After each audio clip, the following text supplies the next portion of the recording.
These PCBs too, this chemical, my understanding is it's very stable over time. It doesn't just dissolve on its own, and that's part of the problem. That's why even years later it's still there. It's stable in the environment. That's right. And PCBs are actually a group of chemicals. There's about 209 in all, and you have various types of different types of, I guess what I would call commercial products that marketed PCBs have different types of PCBs in them, different levels of chlorination exist in them.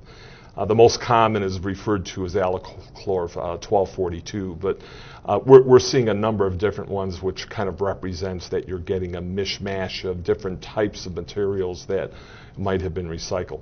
But PCBs are also used in heat transfer as well, and they're used as heat protection in the electrical industry. There was a point in time when all the transformers that you see on the poles that are mounted were filled with PCBs at one point in time as a transfer fluid for they lower the heat elements of any transfer of the energy going, reducing the electrical power through a transforming process. So in 1978, PCBs were banned by the United States Environmental Protection Agency. Banned from manufacture. And as a result of that, those types of units that had concentrations that were significant in them were required to be drained and then rinsed out with other mineral oils and then a substitute found for that. So that process has been going on under the Toxic Substances Control Act for the past 20-25 years anyway, and now a lot of those PCBs have been removed that at one time might have found their way into the environment. If I'm looking at the river, and I'm looking at the river and some of the soil nearby or the sediment, can I see PCBs? What do they look like? Yeah, you wouldn't visually be able to see them. It's a chemical. Generally, it's colorless, and usually you'll see it in a liquid form.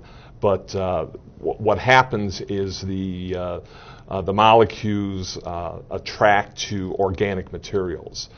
The paper, being an organic material, the paper sludges, it bound very tightly with that material. Now what you do see, particularly in the impoundment areas of the floodplain, is you can actually identify where the paper mill sludges are. It's a kind of a grayish material, but those aren't PCBs per se, but they likely have some concentration of PCBs that might be associated with them. So as part of the efforts that'll be moving on in the floodplain, the removal of those in areas that we're going to be dealing with is again one of the areas that we went through the mediation process to try to determine what concentration should we be looking at, not only in the river but also in the floodplain or the impoundment area itself.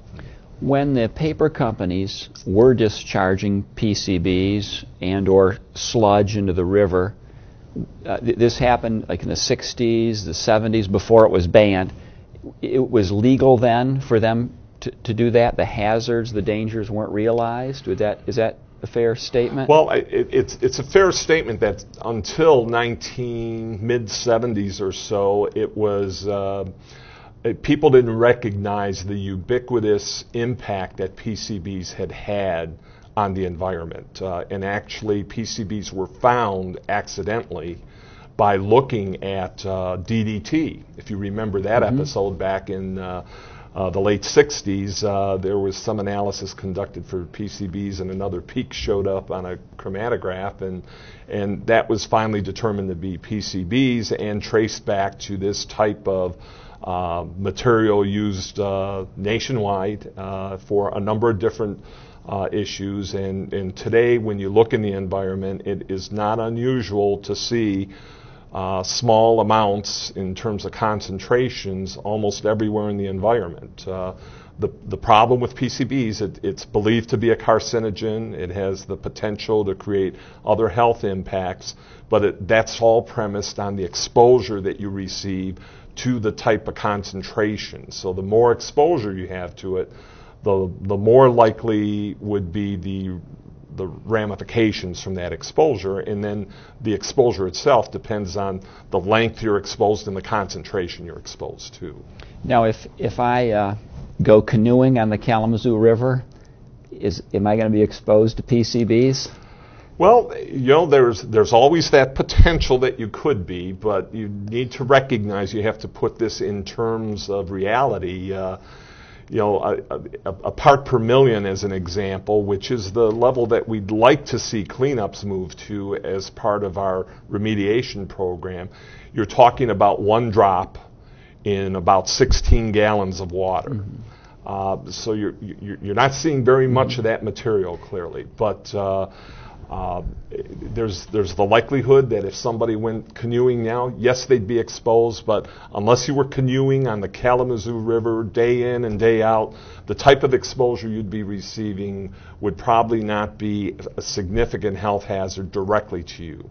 The bigger concern is PCBs is also a bioaccumulative substance, and as such, we see it concentrate as it moves up the food chain. So when it's in the sediments of the river, the biology of the river, which we refer to as benthos, basically, the benthic community absorb and eat some of those PCBs, and then the fish end up eating the benthic community, and then the larger fish eat the smaller fish, and then lo and behold, we see ourselves throwing our lines out there catching fish that are sometimes contaminated, and that's the reason why there are warnings, fish consumption warnings on the Kalamazoo River for PCBs. Now, if people live within those consumption warnings, it shouldn't pose a significant health hazard, but that's a difficult message to get out to people sometimes, and you still have populations that, irrespective of whether those warnings are out there or not, they may tend to use fish as a subsistence food, basically, for their needs. If there is a human hazard, it's consuming the PCBs primarily. Absolutely. I mean, right. Falling out of your canoe into the river and getting a few mouthfuls of water, you're probably not going to get a lot of PCBs that way. That's correct. But and you wouldn't get an exposure that would create a significant health hazard under, tipping your canoe a few times a year or something. But it's in the sediment, and it's in the fish, and it's in the food chain. That's right, and it's also in the floodplain too, as I mentioned. As you know, because of the dam's disrepairs, all of them, they've drawn down the impoundments now. So what used to be underwater is now what we generally refer to as still some of the sediment of the impoundment itself, and those are areas that are again, they're being looked at for cleanup as part of this process recently announced, particularly for the Plainwell area. But there are levels that exceed 50 parts per million in some areas, and those are the areas that are being targeted primarily for cleanup. And within the floodplain itself, the impoundment areas, we're trying to get that down to 5 or lower. Within the river itself, what we're attempting to do as part of this agreement is to get those levels down to a level that's at 1 part per million or lower, but we want to make sure that as part of the process of removing those, and they're going to be digging these out basically, we don't want them to intercede the natural bed of the river, because at some point in the future it's going to be important, because the river's going to return to its natural state as we get all the dams out. And in this first segment in particular, we are going to be removing the Plainwell Dam, at least a portion of that, to make it a free train river again.